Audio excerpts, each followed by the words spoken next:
Hello mga kabugis! Kumusta kayo lahat? Andito naman tayo sa panibagong vlog. At ngayong mga araw na ito ay tuturuan tayo ni Mrs. na magluto ng ulam na mura lang. Na pwede lang kunin sa labas ng bahay. At ayun na nga, nakapamitas na siya ng malunggay doon sa tinanim namin last 2 weeks ago. Wow. At ngayon ay mapapakinabangan na namin. Ayun nga, tinatanggal na niya ng buto. Tinatanggalan na niya ng dahon ang mga sanga-sanga ng malunggay. Ayan, ang bilis-bilis nga guys. Tingnan nyo naman. May kasama pa siyang chicharon sa gilid. Chichirya. At ayan, tinatanggalan na nga niya. Hintayin natin matanggal lahat. Mga siguro after 10 years, matatapos na siya. Ayan, tumatawa pa siya. At ako pala nagbabasketball doon sa Gedli. Ayan, habang tinatanggalan niya. Buti lang di ko tinatamaan yung ulo niya. Ayan guys, dapat ang lulutuin niya is... Ang lulutuin dapat ni Mrs. daw, sabi niya kanina, ay tinolang manok. Ang problema namin guys, mailap yung mga manok ng kapitbahay namin. Hindi namin mahuli-huli.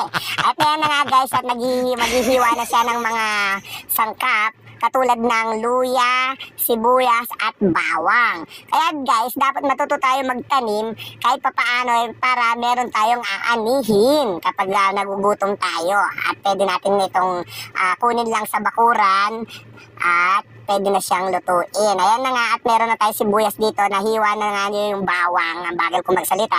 Ayan nga, hinihiwa na yung bawang at yung luya. Yung luya, kakulangot lang dapat guys. Huwag sosobra. Ayan, nagtipid-tipid. Kaya nga tipid tips, diba? Ayan nga ang mga ingredients na kailangan natin.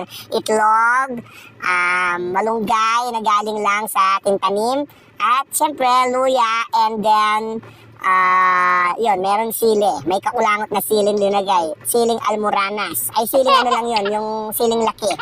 Yung larang dagul. At ayun na guys, naglagay na siya ng ano to, mantika. Ayan, mantika. Inunan niya yung bawang. Siyempre, habang hinahalo-halo niya yung bawang, bubuhos niya sigurado dito. Susunod niya yung sibuyas. Ayan, nahulaan ko lang sibuyas susunod dyan. Ayan, linagay na nga yung sibuyas. Sinabay na agad yung yung luya. Talagang iba pala yung technique na pagluluto ni Mrs. Alam niyo naman guys, kapag si Mrs. nagluto, masarap yan, sigurado. Ayan, narinig mo to? Narinig mo? Ayan guys, halo-halo na ni Mrs. Siyempre, nilagyan niya ng betchin at sibuyas. Ayun, talagang betchin at magic sarap. Talagang binuhos na niya guys. At linagyan niya ng tubig galing Poso Negro. Ayan guys. Hayaan mo lang siyang kumulo. And then, dadagdagan pa ng konting tubig galing sa Poso Negro. Ayan umukulo na guys. Ang gagawin susunod, tignan natin kung anong gagawin niya. Ayun, linagyan niya ng patis. Amoy kep-kep. Patis, yan, para pampalasa. At syempre guys, huwag nyo kalimutan ilagay yung sandok para uminit, para hindi nyo mahawakan. Yan, hinalo niya. Tapos ano kayang gagawin niya? Ay, lalagay na yung itlog. Ayan, itlog, 1, 2, 3, apat, 5, parang hindi na, ilagay niya lahat yung itlog. Parang mantika lang, mantipid yan. Hindi nagtipid si Mrs. guys. Sinumot yung itlog.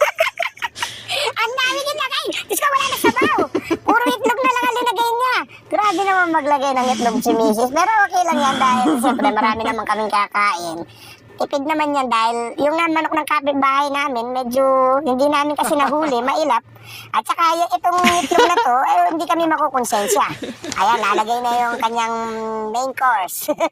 Ang kanyang dahon ng malunggay na tinanim namin 2 weeks ago, di ba? Napakinabangan kaagad namin. Ang bilis, no?